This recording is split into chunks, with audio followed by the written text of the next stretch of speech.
I'm Peter Launer, Chief Executive of the Education Funding Agency, which is the government's funding agency for all education and training between the ages of 3 and 19 and up to 25 for high needs students with disabilities and learning difficulties.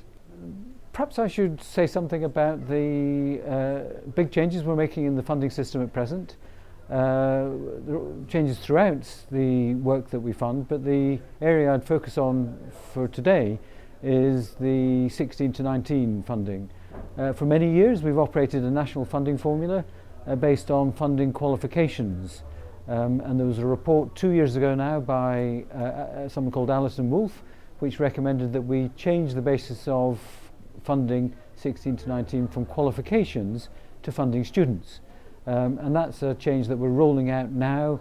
We've issued allocations for the coming academic year 2013-14 to every college and every training provider and to schools, which is based on the new system. So that's a big sea change in the way that we fund education and training.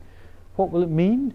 Well, what the old system meant was a lot of data was needed to make it work. There was quite a lot of bureaucracy around it, but arguably it was appropriate at a time when 16 to 19-year-olds participated in lots of different ways. So some might only have done one qualification, others might have done 5 or 6, and you wouldn't want to fund someone at the same level for these different levels of study.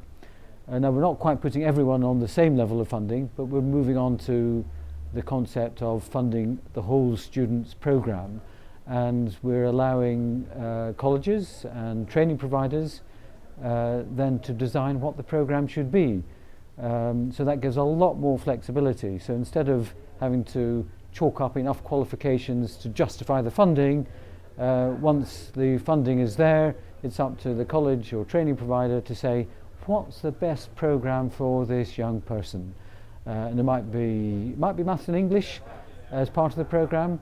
There might be a main qualification that the young person is following, but there might also be a very significant period of work experience which will help that young person find a track into the next stage of their life, into a job, sometimes onto an apprenticeship. So that's a new concept. It simplifies the funding. It puts the responsibility for programme design, curriculum design, where I think it's best, which is with colleges and training providers, and it should give better progression for young people to what they want, whether that's a job or further education or training.